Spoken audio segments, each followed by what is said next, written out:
आज मैं आप लोगों को विटामिन ई और के बारे में बताऊंगी। इससे पहले मैंने आप लोगों के लिए विटामिन डी और विटामिन ए के बारे में आपसे बात की थी कि विटामिन ए डी दोनों ही वसा में घुलनशील विटामिन है और विटामिन ई के ए डी ई और के ये चारों ही विटामिन वसा में घुलनशील हैं। तो दो तरीके के विटामिन होते हैं, एक तो वसा में घुलनशील और दूसरा जल में घुलनशील। तो हम बात कर रहे थे वसा में घुलनशील विटामिन्स की, जिसमें ए और डी हो चुके थे। जो आप अगर किसी ने नहीं देखा हो मेरा वीडियो पहले वाला तो वो ज़रूर देख लें। उसमें मैंने ए और डी के बारे में बताया है कि ए और डी के क्या कार्य होते हैं, उनकी कमी से क्या रोग हो जाते हैं और उनकी रिक्वायरमेंट बॉडी के लिए कितनी ज़रूरत है। वो भी न्यू जो अभी आया है ICMR के द्वारा जो RDA प्रिस्क्राइब किया गया है 2024 में, जिसका मॉडिफिकेशन हुआ है, तो उसके अकॉर्डिंग मैंने उनकी रिक्वायरमेंट भी बताई है ए और डी की।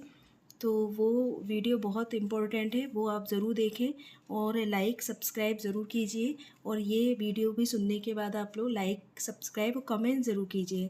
कमेंट करने से मुझे भी मालूम पड़ेगा कि आप लोग कितना समझ में आ रहा है या आपकी और क्या रिक्वायरमेंट है, तो वो मैं उसको दूर करने की भी कोशिश करूँगी। तो आगे बढ़ते हैं। आज हम बात कर रहे हैं विटामिन ई और के की, कि क्या होते हैं। तो जैसा कि मैं पहले ही बता चुकी हूँ कि ये वसा में घुलनशील होते हैं। विटामिन ई का जो दूसरा नाम होता है वो होता है टोकोफेरोल।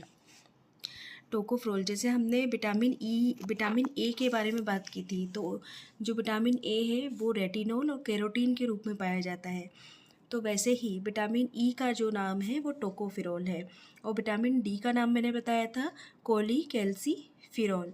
तो इसी तरह से इसके रासायनिक नाम है, ये आपको ज़रूर याद करने हैं क्योंकि इसके क्वेश्चन उसमें आते हैं कि टोकोफेरोल किसे कहते हैं। ऑप्शन में आ जाएगा विटामिन ए डी ई के, तो आपको लगाना होगा विटामिन ई। या कोलीकैल्सीफेरॉल किसे कहते हैं, तो विटामिन डी।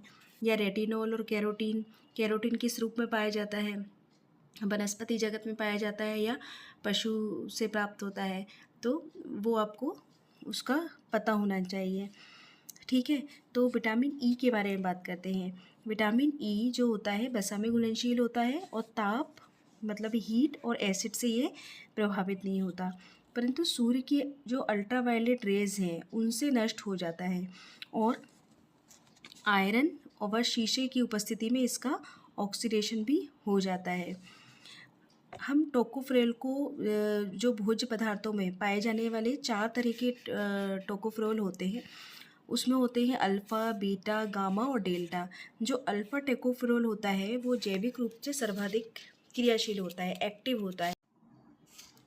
तो विटामिन ई एक शक्तिशाली एंटीऑक्सीडेंट है जो फ्री रेडिकल्स से होने वाले नुकसान से कोशिकाओं को बचाता है और ऑक्सीकरण करने वाले कारकों से जो आरबीसीज हैं उनकी रक्षा करता है, आरबीसीज के विघटन को रोकता है। ठीक है, और कार्बन टेट्राक्लोराइड का जो यकृत पर विषैला प्रभाव पड़ता है उसको भी ये रोकता है। विटामिन को लीवर में स्टोर करके रखता है। बालों के लिए बहुत ज़रूरी है, त्वचा के लिए बहुत ज़रूरी है, त्वचा को चमकदार बनाए रखने के लिए विटामिन ई बहुत ज़रूरी है। साथ ही इम्यून सिस्टम में भी काफ़ी उसको मजबूत बनाने का काम भी ये विटामिन ई करता है। आँखों के लिए भी बहुत ज़रूरी है। इसके अलावा प्रजनन क्षमता को बनाए रखने के लिए भी इसका महत्वपूर्ण योगदान है। जो मतलब गर्भवती महिलाएं हैं या धात्री महिलाएं हैं उनके लिए बहुत ज़रूरी है विटामिन ई। नहीं तो विटामिन ई की कमी से आपने सुना होगा बांझपन या नपुंसकता का भी रोग देखने को मिलता है, तो ये बहुत ज़रूरी है। ये किस में पाया जाता है, विटामिन ई के स्रोत कौन कौन से हैं, जैसे कि गेहूं के बीज का तेल, सूरजमुखी का तेल, मक्के का तेल, सोयाबीन का तेल, जैतून का तेल। साथ ही सूखे मेवे और बीज, बादाम, अखरोट, मूंगफली, सूरजमुखी के बीज, कद्दू के बीज। जो तेल हम खाने में यूज़ करते हैं उसमें सब में ही विटामिन ई अच्छी मात्रा में पाया जाता है। इसके अलावा जो एवोकाडो, आम है, साबुत अनाज हैं, इसमें भी ये पाया जाएगा। हरे पत्तेदार सब्जियों में भी ये पाया जाएगा। और ख़ास तौर से गेहूं का अंकुर जो होता है उसका तेल, उसमें सबसे ज़्यादा पाया जाता है। मांसल पदार्थों में भी पाया जाता है, जैसे कि दूध है, मक्खन है, मांसल पदार्थ हैं, नट्स हैं, सोयाबीन, ये इन सब में अच्छी मात्रा में पाया जाता है। इसकी कमी से क्या देखने को मिलता है? इसकी कमी से, विटामिन ई की कमी से, जैसे कि समय से पहले अगर जन्मे बच्चे हैं तो उनमें विटामिन ई का स्तर कम हो सकता है, जो प्रीमेच्योर चाइल्ड हैं उनमें। और अगर किसी का एब्जॉर्प्शन सही से नहीं हो रहा है, जितने भी विटामिन वो ले रहा है लेकिन उसका एब्जॉर्प्शन सही नहीं हो रहा है, तो उनमें विटामिन ई की कमी देखी जा सकती है। इसमें क्या लक्षण हो सकते हैं? या तो मांसपेशियों में कमज़ोरी आ सकती है विटामिन ई की कमी से, और क्या देखने को मिलता है? बांझपन और नपुंसकता के लक्षण भी शरीर में देखने को मिलते हैं। और आरबीसी ज़्यादा टूटती हैं कमी से। जैसा फंक्शन है उसका कि वो आरबीसी को टूटने से बचाती हैं, अगर इसकी कमी हो जाएगी विटामिन ई की कमी, तो वो आरबीसी इसको टूटने से नहीं रोक पाएगी और उसकी टूट फूट बढ़ जाएगी। यूरिन में क्रिएटिनिन का उत्सर्जन भी बढ़ जाता है, जो इस बात को सूचित करता है कि मांसपेशियों का विघटन और अधिक हो रहा है, क्योंकि ये मांसपेशियों के लिए बहुत ज़रूरी है। और अगर इसकी कमी हो जाएगी तो मांसपेशियाँ भी का विघटन भी अधिक होगा। प्रजनन क्षमता में कमी आ जाती है, चाहे वो पुरुष हो चाहे वो महिला हो, उसमें प्रजनन क्षमता में कमी आती है। इसके अलावा इसकी अधिकता भी देखने को मिलती है। तो अधिकता से क्या हो सकता है? या तो रक्त स्राव का खतरा भी बढ़ सकता है। विटामिन ई रक्त को पतला करने में भी मदद करता है, इसलिए अधिक मात्रा में सेवन करने से इसमें ब्लीडिंग होने का खतरा बढ़ सकता है, पेट खराब हो सकता है। तो इसमें कितनी मात्रा ICMR ने बताई है? 0.8 मिलीग्राम पर 100। तो ये जो है विटामिन ई की मात्रा है जिसे देना चाहिए।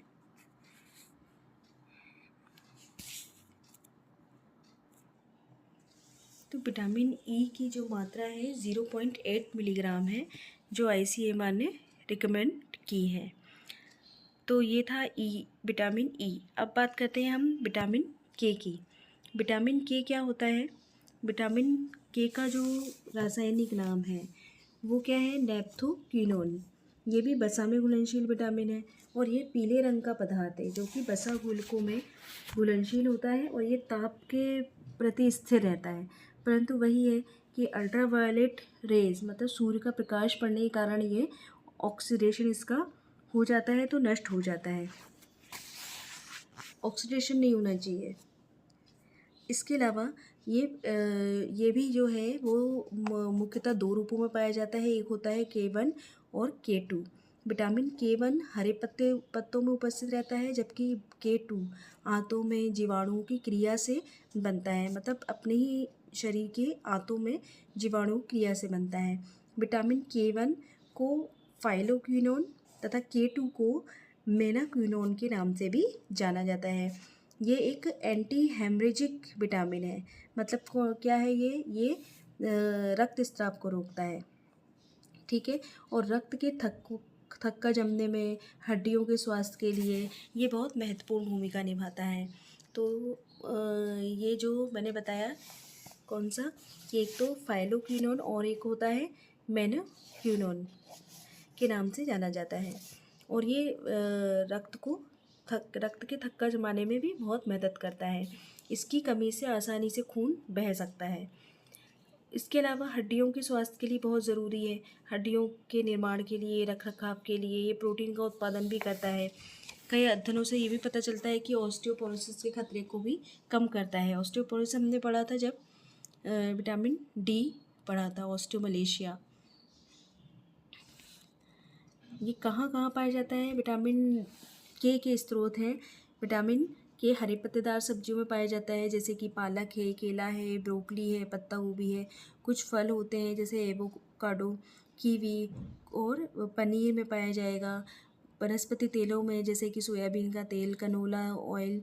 कुछ फर्मेंटेड खाद्य पदार्थ होते हैं जैसे कि नाटो, जो सोयाबीन से बना हुआ होता है, इन सब में ये पाया जाता है। तो जो आहारीय स्रोत जितने भी होते हैं, भोजन होते हैं, उसमें विटामिन K1 की प्राप्ति होती है। और यही ये है जो ये दिन भर की जो आवश्यकता का करीब 50% पूरा करता है और शेष 50% जो होता है जीवाणुओं के द्वारा आंतों में निर्मित होता है, जो कि विटामिन K2 के रूप में होता है। ठीक है, कि मतलब जो K1 है वो तो हमें भोज्य पदार्थों से मिल रहा है, 50% मिल गया, और जो 50% चाहिए वो जीवाणुओं के द्वारा बना आंतों में, और कि वो K2 का रूप होता है, K2 होता है वो।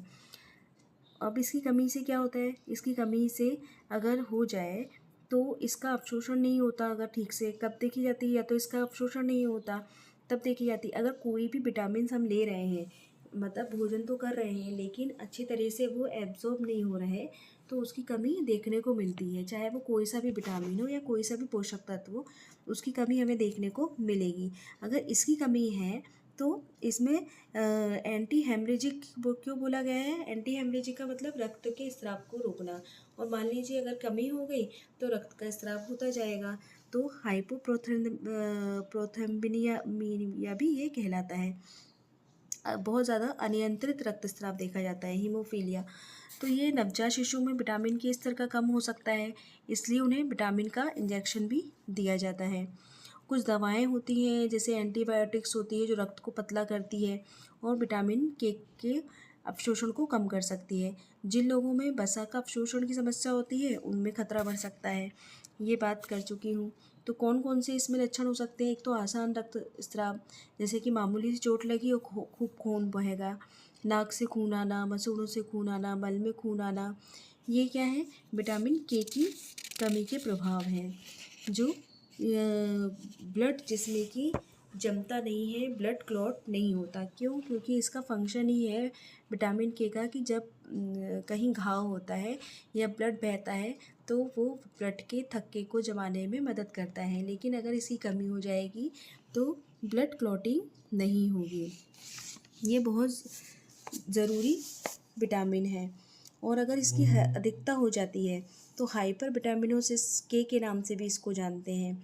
तो कुछ अधिक मात्रा के वैसे ज़्यादा देखा नहीं जाता है इसके परिणाम, लेकिन अगर हो भी सकता है तो पेट खराब हो सकता है, आरबीसीज टूटने लगती हैं, हीमोलाइटिक एनीमिया के लक्षण दिखाई दे सकते हैं, आरबीसीज की संख्या भी घटने लगती है। तो ये है हमारा विटामिन के। तो मतलब आपको अब समझ में आ गया होगा कि विटामिन ए और डी, ई, के वसा में घुलनशील विटामिन कितने इम्पोर्टेंट है हमारे बॉडी के लिए, क्या क्या काम करते हैं और उनकी कमी क्यों हो जाती है और कमी से क्या क्या रोग हो जाते हैं और हमें उनको कितनी मात्रा में लेना चाहिए।